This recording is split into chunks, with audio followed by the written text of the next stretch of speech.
Kia ora koto, ko Stephen toku ingoa no o tatahi au. It's a real privilege to welcome you to this session where we're going to be talking about the process for submitting your ideas.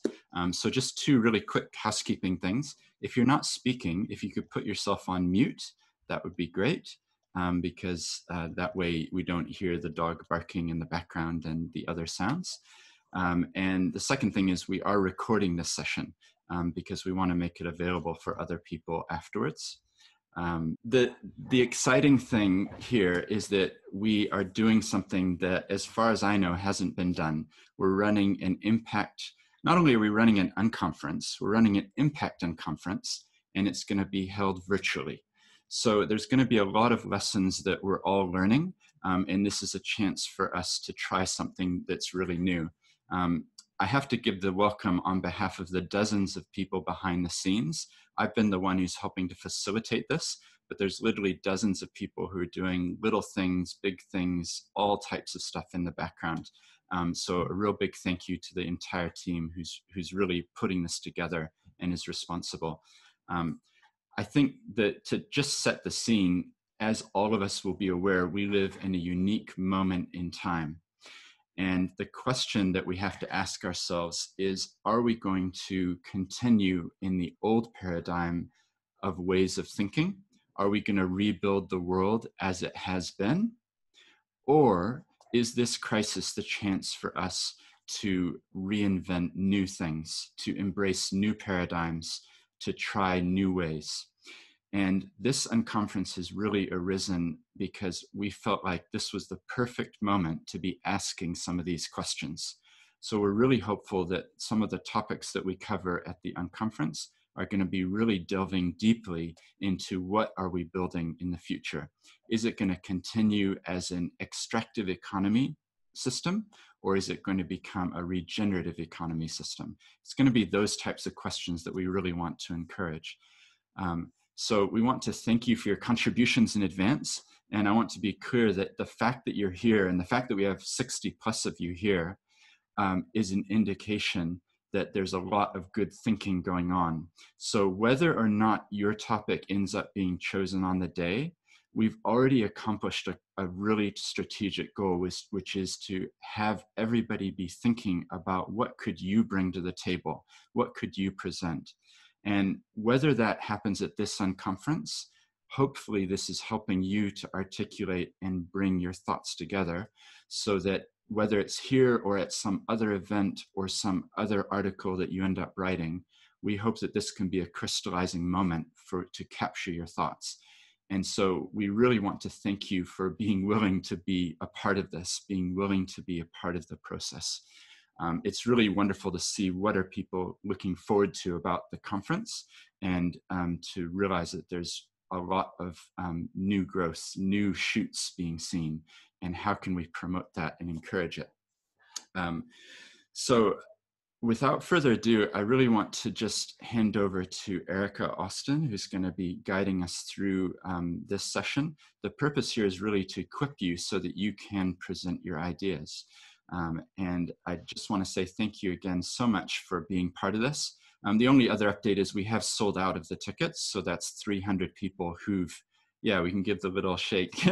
We've sold out. And that's kind of unprecedented because normally you get to the day of the event and you're still selling tickets, but this is like almost a week beforehand. And I think it shows the anticipation and the desire for this type of conversation and collaboration. And the one other thing is, I have a feeling if we can do this well, this isn't going to be a one-off thing. You know, this may happen again. So I'd like to hand over to Erica now, and she's going to guide us through the next part. Thanks, Erica. Great. Kia ora koutou. My name is Erica, and we've also got two other co-facilitators for the session, Jessie and Jess. We all have 3 asterisks in front of our names, so just for you to identify who the co-facilitators are. Just before I start, I just really want to give a shout out to Mikey and the team at Digital Storytellers. They recently did their social enterprise virtual unconference over in Australia, and they were so willing to share some of their learnings and their templates and their process with us. So we've sort of built on that. And so what I'll do is I will screen share my screen with you, and we can go through the slides. And Jess will go after me, but Jess, what I'll do is I will just keep my screen shared, and you can just follow on. Great, cool, awesome. Let's go. If everyone can see that there. So as we all know, an unconference is a co-designed experience, and this is what the schedule framework looks like. It's not filled in completely. There are 6 rooms in total, and each room will be assigned a Zoom link as well as some sort of support from our organising team to support you on the day. The Aroha room is the main room where everyone will gather for an opening and a closing. The other rooms will be offline while these are happening. And so you can also see the slots here that are labeled speaker, activation, and connection. We don't want it to just be sort of like a talk fest or a workshop fest. We want to acknowledge different ways of engagement, connection, learning, and sharing. And so we really want to look after the emotional journey of everyone. So as a organizing team and the curation team, we've slotted in specific sessions so people can jump in and out of different rooms to engage the way that they want to engage in that specific time. And you can see that there's 20 empty slots to fill with the topics that you generate in the next day. So very exciting to see. The event will start at 1 p.m, but we will open the rooms for tech checks and just general sort of hangout from 12 p.m. Onwards on Friday. All right, Jess. Kia ora, everyone. I'm Jess. I work at Pledge Me in a variety of unconferences, and I'm going to chat just a little bit about how unconferences and open spaces and not presenting conferences work and some of the rules, just to give you a heads up for how things go. So basically, with open spaces, you've got 5 rules and 1 law. Your rules are whoever shows up are the right people. So this is about whoever's in the room are the people that are meant to be there. It's not about trying to get others there, but whoever is there are the ones who are going to have that conversation. Number 2 is treating one another with kindness. That goes back to our code of conduct. So this is about exchanging ideas and discussing with people, not putting anyone down, not hurting anyone, staying away from any racist, sexist, homophobic, transphobic, any kind of discriminatory comments, and making sure that we have a safe space for everyone. Whenever it starts is the right time. This is, unlike a lot of traditional conferences, it's not quite as ironclad around timing and structure. Because we're in virtual rooms, it is a little bit, because other people will start walking into your room. But if you get going a little bit late, if the conversation takes a bit of a detour, that's fine. When it's over, it's over. The ending times do matter. So you can start late, but you do have to end on time. And then the last rule is the Chatham House rule, which is the fancy term for what happens in the room stays in the room. And so this is about creating spaces for vulnerability, for people to be really candid about their experience. And so if you are writing, tweeting, social mediaing, anything about this, you should stick to your own experience or get people's permission before you attribute anything to them. So at a lot of unconferences, you'll get like founders talking about their experiences really candidly, or people talking about personal stuff. And so just always make sure that you and anyone in your sessions gets permission before they share anyone's views externally. So everyone kind of owns their own experience. Cool. And then the last one is, well, in unconferences is called the law of 2 feet. We're going to call it the law of 2 clicks, or maybe just 1 click. You're always free to come in and out. With unconferences, it's all about that flow of ideas and the flow of people. So if the session isn't what you thought it was, if you don't feel like you're learning or contributing, if you're just really tempted by another one, you're always free to come in and out. If you are a facilitator, you're a little more tied to your room, but don't be put off by people coming in and out is basically the rule there. So you might get someone who leaves halfway through. That's not a reflection on you. That's a reflection on what they're interested in, and maybe what they expected. So this is super important, where whoever's meant to be there, whoever is there is who is meant to be there. So you're always free to come in and out. If you are joining late, it is up to you to gather a little context before you jump into a conversation, especially with the short sessions that we have.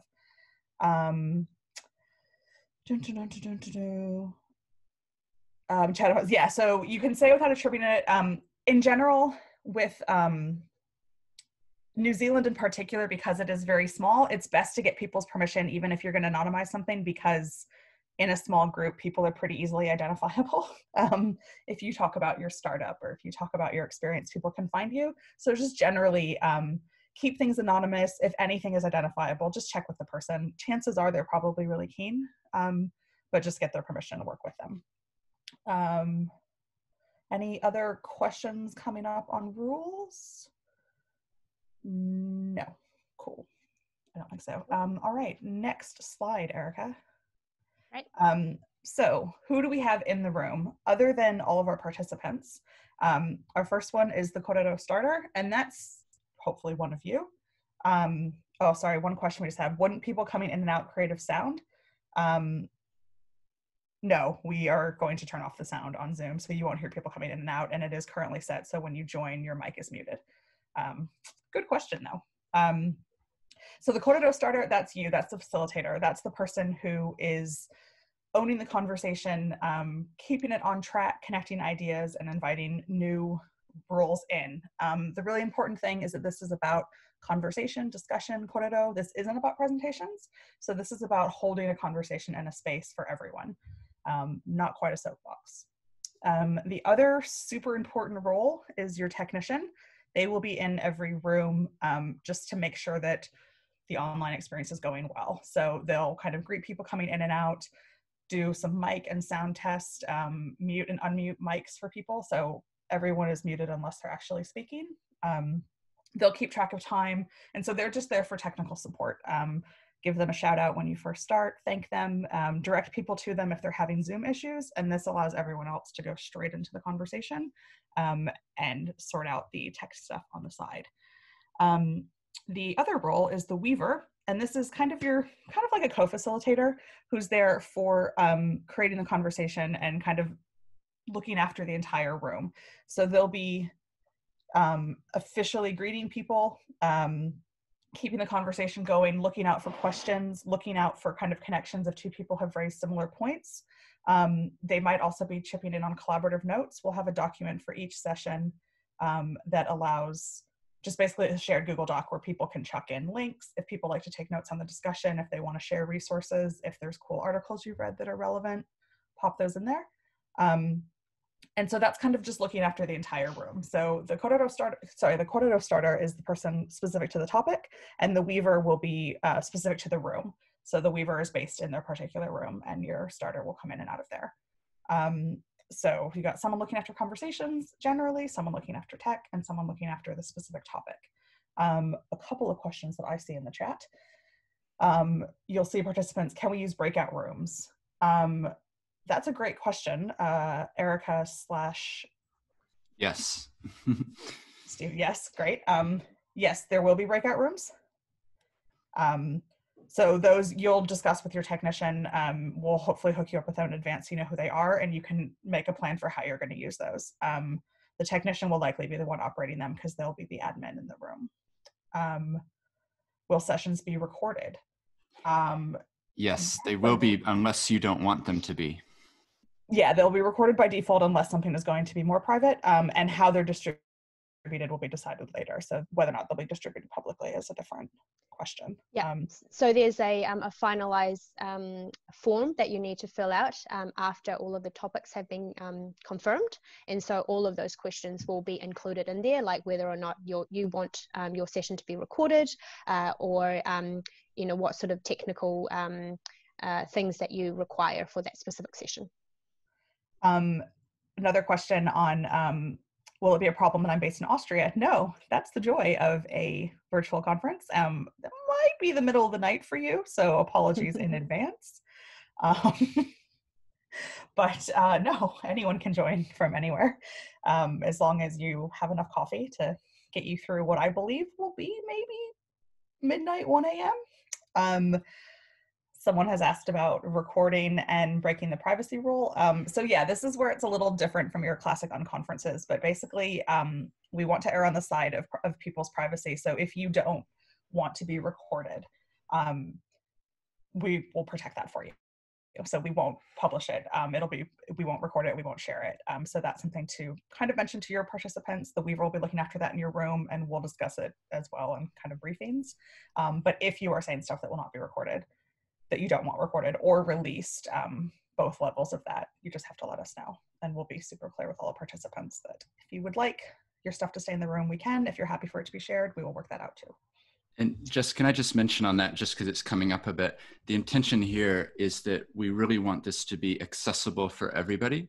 And so by recording it, because there's going to be so many rooms, you literally will not be able to participate in all the rooms, but you might be really interested in a session that was happening in another room. And so part of the rationale here is if people say yes, recordings allowed, which I would encourage, then we'll be able to make it available for people afterwards. So you might be in one room, but you then are able to access the content from another room at a later date. The other thing is that we have sold out. So there's literally a waiting list, which is growing. There's dozens of people emailing me saying, I can't, I want to be there, but I can't. Can I access it afterwards? So that's the other intention of recording, is that we can make it available for the people who aren't able to be there on the day, just to be clear. Yeah, and we've also had a couple of questions come in around note-taking. And so yeah, the collaborative note document is also a record of the event, and that can be more widely shared. So that's where we could put, summarized or anonymized versions of things. If a recording wasn't going to go ahead, the notes could. And the notes are intended to be collaborative, so everyone in the room can contribute. So there won't be a dedicated note taker so much as any participant. So whether that's the Cororo starter or the Weaver or just anyone in the room can be adding to that document. I found that there's a lot of people who that's kind of how they like to focus on events. Maybe they don't want to jump into discussions, but they find, just documenting it as kind of their way of learning. And so that kind of, you can actively recruit for that in your session if you'd like, invite everyone to do it. But yes, so those will be available, and that's kind of your good alternative for people who maybe don't want to be recorded necessarily, but if they want to get their ideas out there, the document can be for that. And the one other thing is that you will be able to use breakout rooms, which are not recorded. So that's a chance to do that sort of debriefing with a smaller number of people.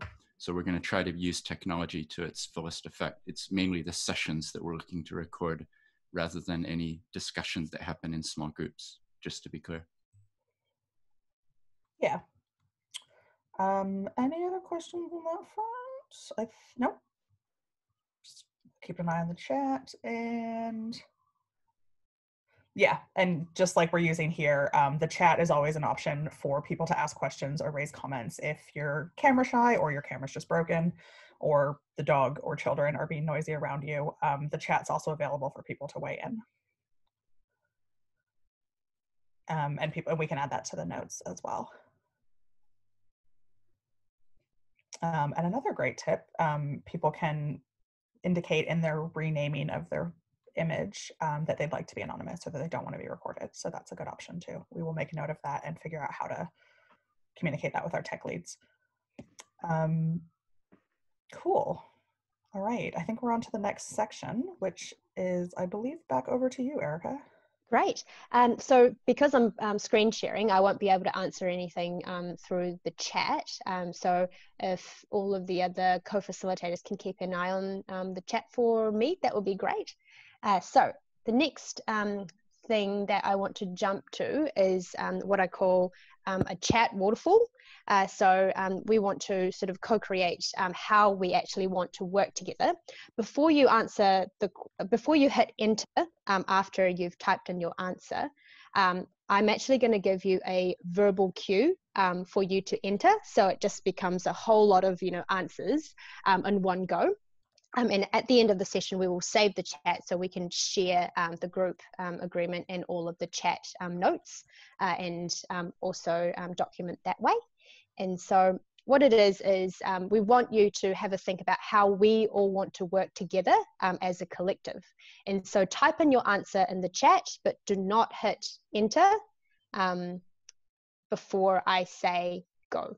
So I'll give you a minute or so to type in that, and we can experience the chat waterfall.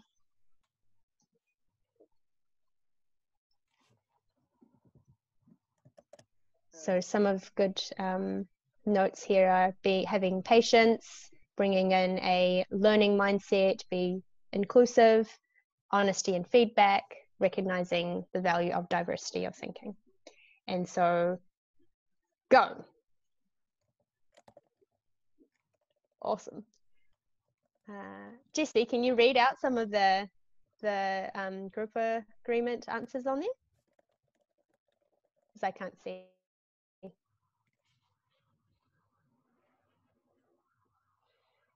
Yeah, so we've got heaps here. We've got bring curiosity, kindness, and empathy, bring a learning mindset, future focus, independent thinking, be inclusive, be open, allow everyone to speak who wants to, non-judgmental, curious, recognize diversity, open-hearted, open-minded, kindness, open, honest, bring a learning mindset, teamwork, kind, showing empathy, kindness, courage, openness, patience, openness again, curious, listening, diversity of participants and their thinking.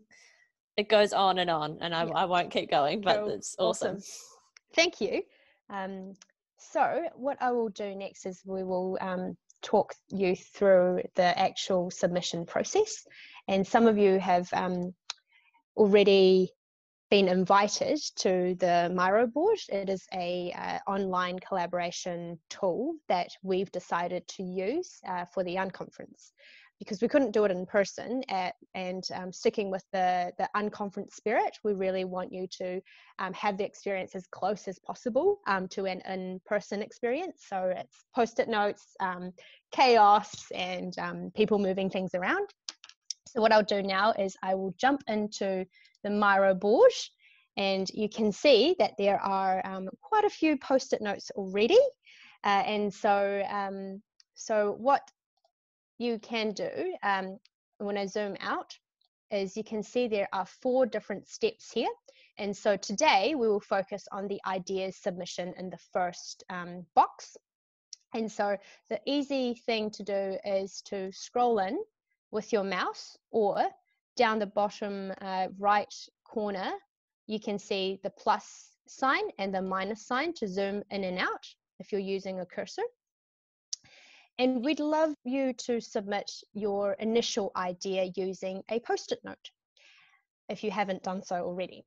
And so if you can hover your mouse or your cursor to the 4th icon down on the left side, you can see that there's a sticky note icon, and you can long click and then drag onto the board, and then you can start typing in your topic.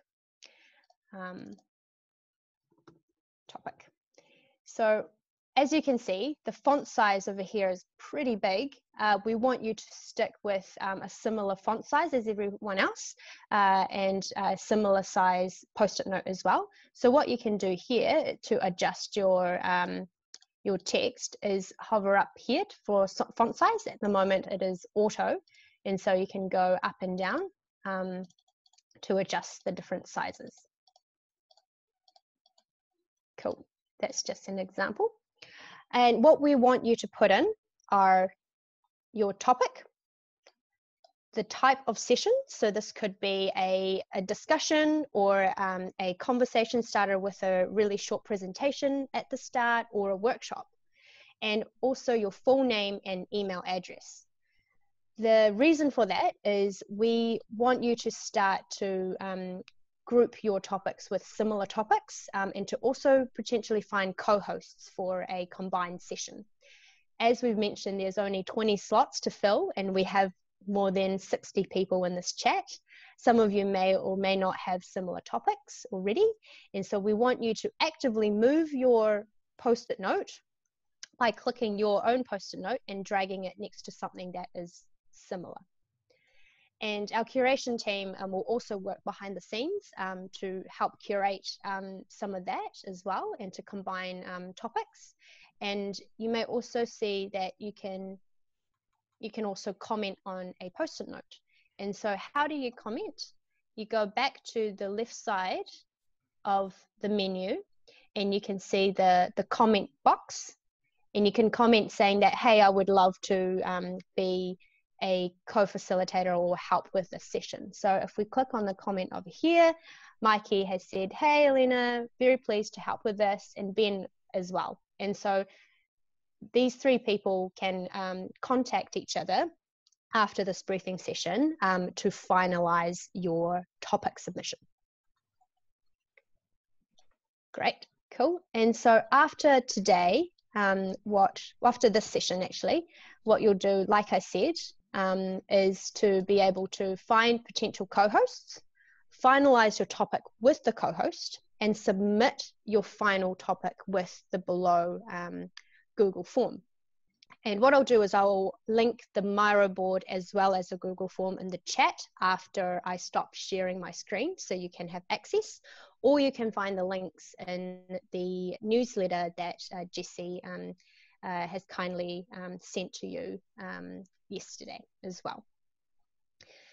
And after that, we will be closing the submissions tomorrow at noon, and then voting starts. So all of the topics from the Google form will be generated into a voting form for all attendees of the unconference, that is 300 people, to vote the topics. And the curation team will be able to slot all of the sessions into our wireframe schedule. And the hope is that we'll be announcing the finalized program on Thursday around 12 p.m. as well. Hopefully that is a snapshot of the process. And so I'll jump into the Google form, and this hopefully will answer some of your previous questions as well. And so when you finalize your topic with your co-host, you are asked to fill in this form. So you will have maybe a lead person with your name, your email, whether you're happy to share your email and contact details with other attendees, your co-host, your full name and email if any, the session name. This will be inserted into the voting form, as well as your session description. And please keep it to a maximum of 3 sentences, just because we don't want to fit a lot of text and overwhelm people when they're reading about the topics. We've got type of session, whether or not you will be providing prompting questions for participants in breakout rooms to discuss. And we also want to know your facilitation experience, because that way we can give support, especially the weavers in each room, to give you enough support so it can run smoothly. And there's a question about whether you're okay with recording. And if someone else has a similar topic that you're happy to combine sessions that haven't been matched yet, would you be willing to add another person to help with that experience? Your own technology needs, whether you've got slides or you want to have breakout rooms set up. This is where you can fill that out.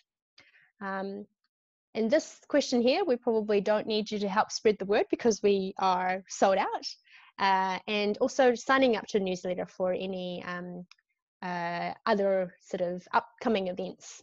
Potentially we'll be holding another unconference if we find that we want to include all of the 60 topics that you all submit at the end of the session. So I can't see any questions.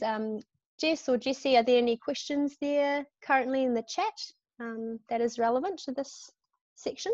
I've mostly gone through and typed responses to them, but I guess just a quick thing that if you are having like issues with accessing Miro, if you can't get on, perhaps you could email Erica afterwards is probably the best idea, right? Because Erica is the one who can fix that for you. But all you need to do is go follow the link to the board and request access.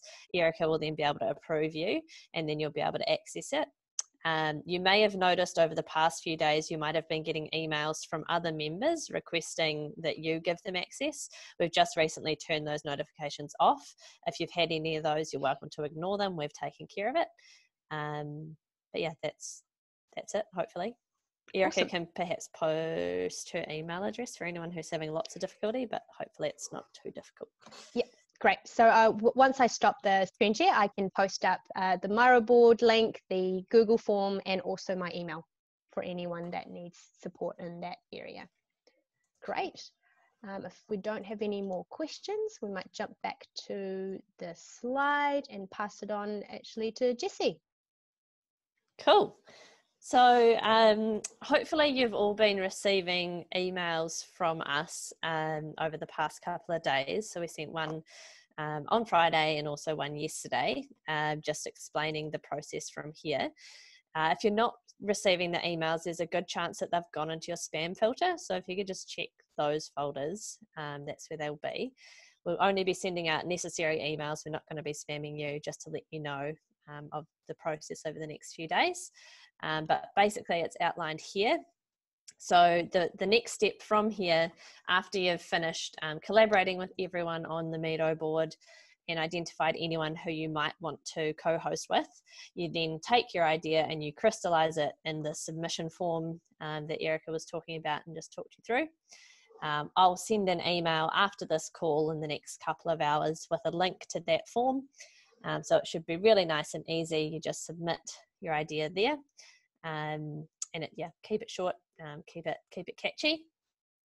After that, voting will start tomorrow afternoon. So you've got until 12 o'clock tomorrow, Wednesday, to submit your idea. We'll then collate them all into a list and put them up on the website for other participants to vote on. And that voting will be open from tomorrow afternoon until Thursday at 11 o'clock. You'll get another email when voting's open, so you can go ahead and vote. And then on Thursday, after we've had a time to collate all the votes and identify the top topics, we'll be putting together the event program and sending that out via email. And that'll come out Thursday afternoon, likely to be around 2 o'clock by the time we've had a chance to compile everything into the program. And then the last bit,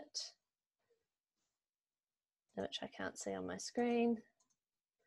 Oh, yeah, the Correro starters will be in touch with everyone whose topic has been selected on the Thursday afternoon, just to touch base, let you know how the room will run, and talk through any questions that you've got. That's a chance for you to make clear if you really don't want your session to be recorded. Just make sure that the weaver, who's the sort of host in your room, knows that. And if you have any specific technical requirements, you can talk it through with them as well.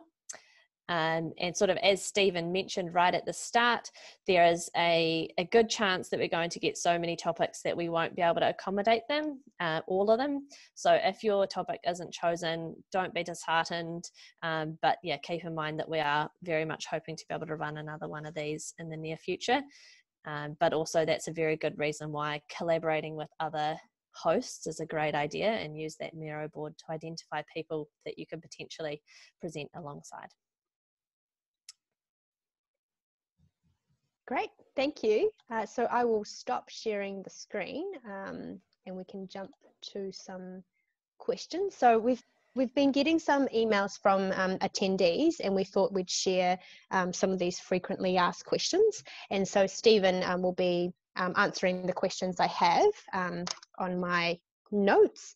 So the first question that a lot of people have asked is, why are the sessions 30 minutes in length?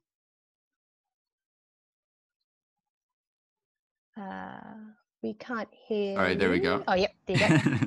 It's a great question, and it basically comes back to the fact I've been to many conferences, and quite often people speak for, say, 45 minutes, and you realize that there's so much filler in that 45 minutes. And so what we're really trying to do is get as much content as we can squeezed into only 4 hours. And one way we thought of doing that was to just have half-hour sessions. So it's really forcing you all, as the creatives, as the people with the ideas, to really narrow down what you're going to speak about and trying to get it to just 20 minutes. And that way, our hope is that you'll really be able to convey the essence of what you want to say.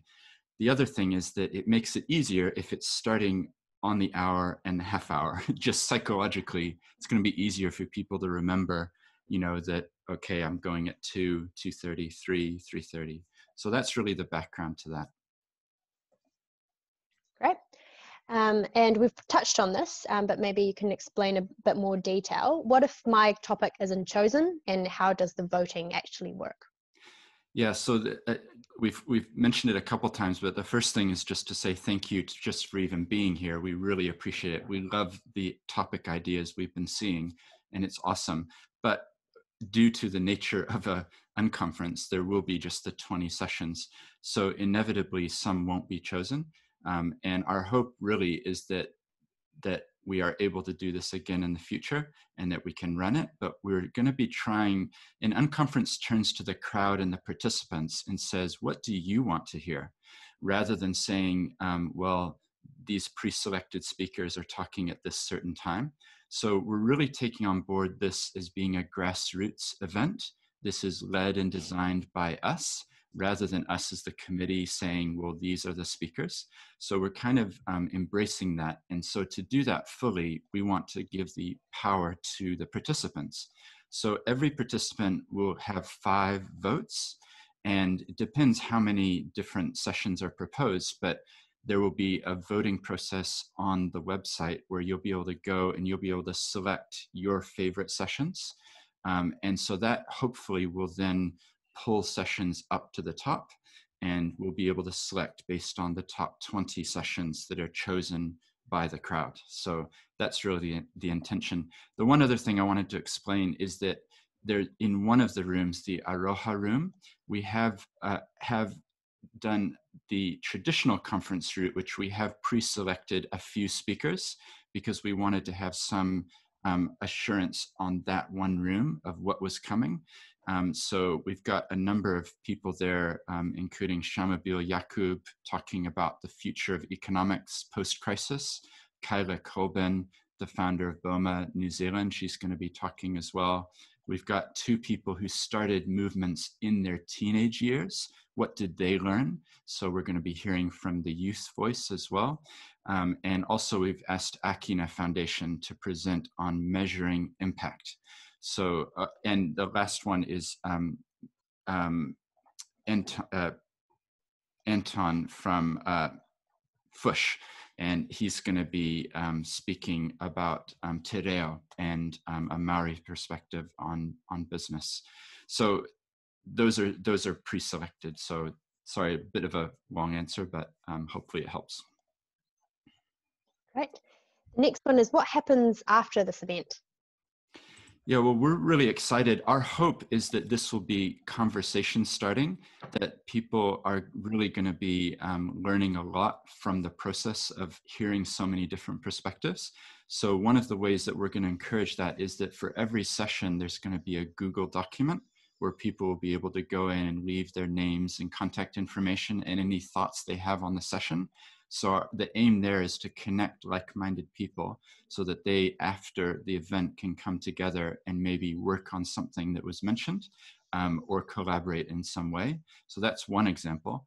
The other thing is that I actually do hope that you give us permission to record your sessions, because I'm confident that the content is going to be amazing. And so the aim is that we'll put the videos up on the Impact Unconference website so that other people can access it as well. And again, as I said, there's going to be so many rooms that you literally will not be able to go to all of the rooms. So it'll be a chance to, after the event, go in and listen to other sessions. And that's for our team as well, because we'll be busy monitoring the rooms. And I'm sure all of us would like to hear what was going on in other places as well. And just a last question. If the session is being recorded, when and where will the videos be shared? Yeah, so the plan is, I'm hopeful, technology willing, that Anzac weekend we can just tidy up all the recordings and then put them on the Impact Unconference website as a separate heading. And that way it can be like a central place where it's all located. And as we've kind of hinted, our hope is that this becomes something that grows from here. Because of technology, this is potentially exponentially scalable. You know, we started with 300 because we didn't want to get too ambitious, but there's no reason why we couldn't have gone to 400 or 500 or even more. So our intention is that the videos will serve as collateral for future events, so people can see what happened and what they're about. And yeah, so it should be available quite soon afterwards, and it will be in an email that follows up, giving directions about where that is. Right. So we're now going to open up for any other questions that we haven't answered. I guess people can raise their hand or put your question in the chat. I'm just going to share my contact details as well. I have been receiving some access requests as well. I know that a few other people will be getting them. Please ignore that. We're still working with the Miro team. At the moment, we're on the free plan, and apparently we need to upgrade it to have guest editors, which means that all of the notifications will be non-existent. So we're still working through that. So thank you for your patience on that. Cool. So there's a question about would these videos be hosted on YouTube or another platform? Yeah, they'll be on YouTube as well. So they'll be shareable using that platform as well. And it's actually interesting. Originally, we were thinking each room would have a theme, like the arts room or the environment room or the business room, but we've actually completely mashed up all the topics. So I think what we'll do is end up having each room will have its own video, and then yeah, we'll make it available and shareable in different ways as well. Suzanne, you've raised your hand. Did you have a question for us? Yeah, just wondering, this is a bit of an awkward topic. If anyone out there has a commercial linkage, I don't think that should keep them from participating, but I do think it would be helpful to be transparent about it. Yeah, have you guys given that any thought, or what would be a good way to handle that?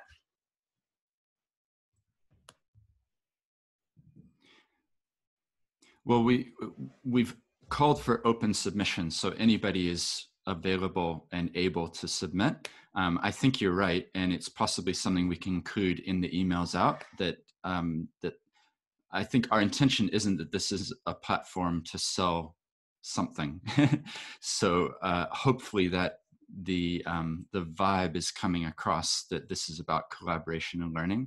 And maybe what we'll need to do is ask for people to have a disclosure if there is some reference to something.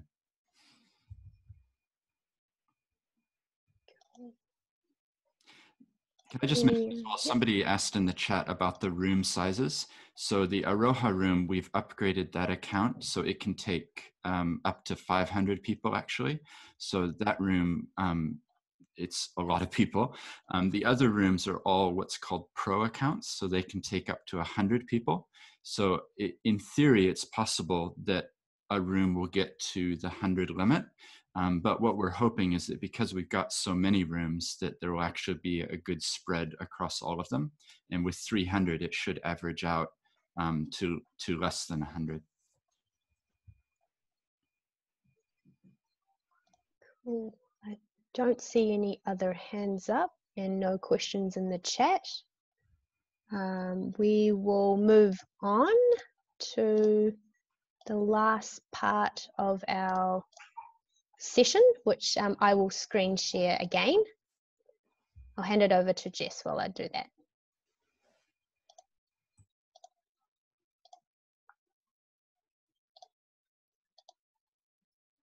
Cool. Howdy again. Just going to do a couple of quick tips around facilitation. So for keeping conversations going.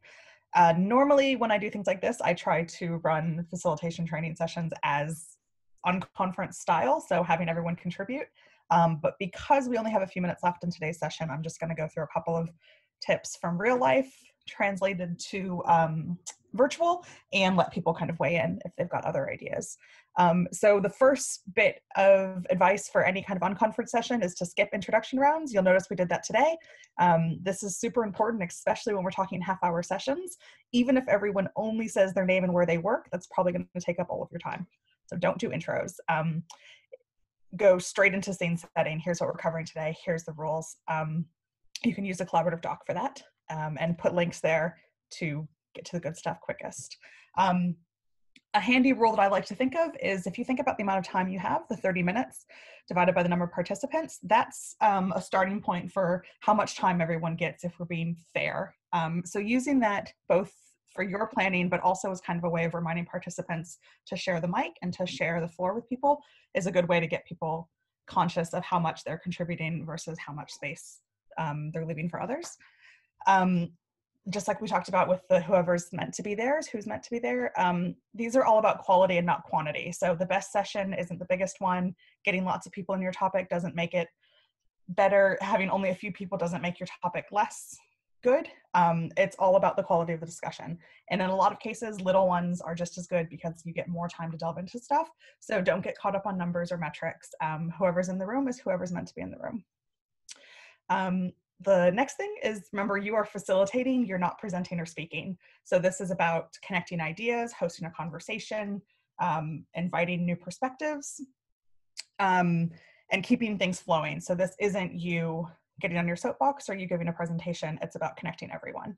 In a lot of real life unconferences that I've done, I generally suggest that if you have a lot of feelings about a topic, or if you are an expert in a topic, you're usually not actually the best person to facilitate on it because you want to contribute to the discussion. So keep that in mind for the topics and the way you facilitate them, that you make sure you're leaving space for everyone to jump in. A fun fact mostly from real life conferences, but I think it translates probably to digital ones too, is that there's a lot of research that suggests that if the first person called on in an audience participation or anything like that is from an underrepresented background, other underrepresented people are much more likely to participate. So keep that in mind when you're starting off the discussion and who you're calling on, and just kind of keep that front space to make sure that everyone is getting an opportunity to participate, even if they're not necessarily the most forward. And another good way to do that is to specifically invite contributions from people who haven't spoken yet, who have a perspective that hasn't been voiced, and trying to ensure that you're using your time to get as much new information as possible out there, rather than having people kind of continue to elaborate on the same point or add to someone else's. So create as much space as you can for new people to talk. And yes, we'll share these around. Good question. And then next slide, please.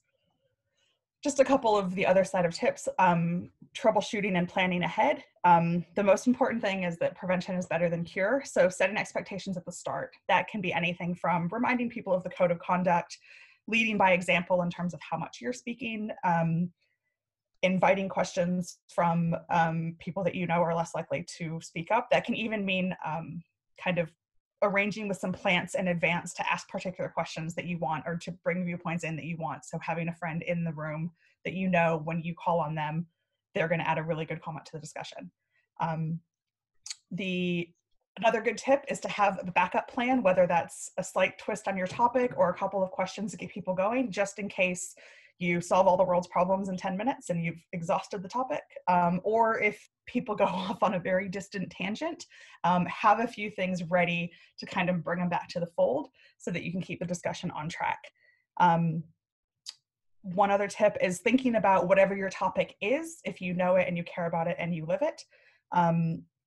Think about what is likely to be the difficult or the sticky conversations. If you know that there are some common myths about your field, for instance, think about them and think about your responses so that you're prepared to say, maybe we can talk about that later, or we can't make assumptions, or we, that's an interesting point, but we can't, reminder that discriminatory behavior is not allowed here, anything like that. So planning ahead for how you'll address those problems makes it much easier if they do come up.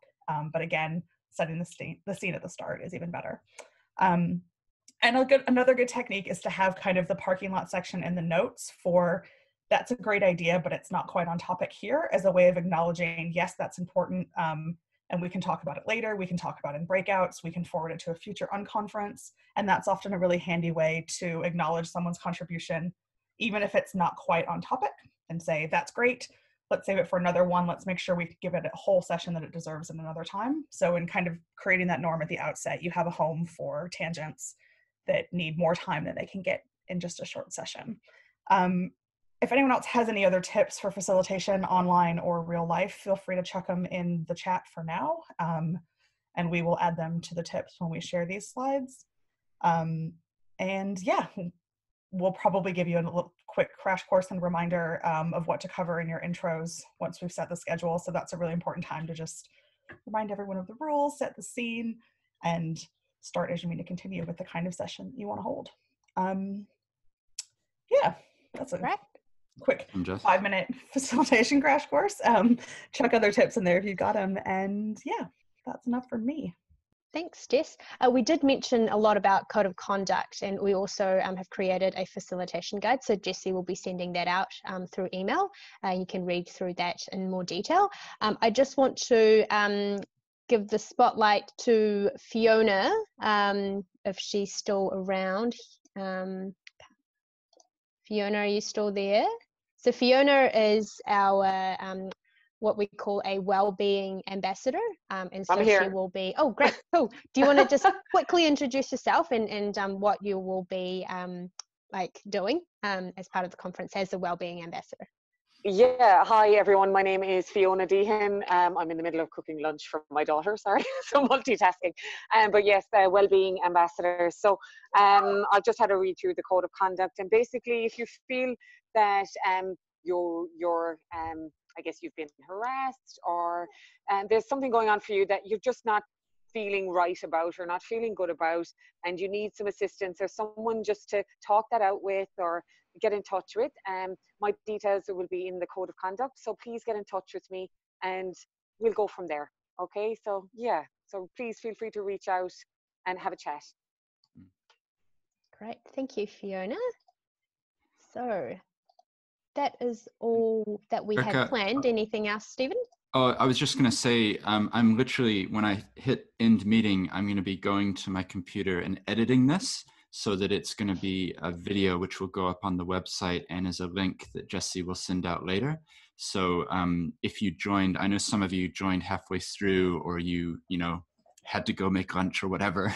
So if you want to watch the video again, or you want to share it with other people, then we want to make that accessible as well. So that's literally, I'm going to be moving from here to my computer to edit this video. And the other thing I just wanted to say is that this is a bit of a learning experience for all of us. And yeah, you know, there's so much that we're learning as we go. And so we appreciate your patience with us as well, particularly I think some of these notifications that you're all getting. So apologize for that, but equally we're learning as we go. And one of the things I wanted to tell you is that we're writing a guide for how to run this, and we want to make that accessible afterwards. So I've been working on that this morning because our view is that we live at a juncture in history, right? It's different. And if we can do this unconference really, really well, it will set a template or a standard that hopefully others can be looking to as a guide or as a model. So that's part of the big team behind the scenes, who you can tell, you've heard just some of the voices. There's literally lots and lots of people. But our intention here is to run this as at the very best we can, so that we can set a standard that everyone will go, wow, that was really done well. So we appreciate your patience through that process. And then just the last thing I wanted to say is, picking up on what Jess said, some of those facilitation tips, they would work better in an actual people around the room context. So you will have to think in the context of like presenting online, how are we going to do this? And I'd encourage the use of the breakout rooms and, you know, sending people off in groups of 6 or 7 to talk about the key question that you raised in your session. I think that's a really effective way to do that. So we'll just keep communicating. Our team, as you can tell, is really approachable. We love questions, so please send them through to us. I think that's all that I wanted to say, apart from thanks so much. I think at one point we had like 80 people on this call. So it's really awesome to see such enthusiasm and participation. So thank you. I just want to add to close, we really want to encourage you to use body language when you're facilitating and participating on Friday. But to end, can everyone just do the universal clap, hand movement? Woo! All right. Thank you so much. And yeah, we'll be in touch soon. And hopefully we'll see other ideas come up on the Miro board. Thank you.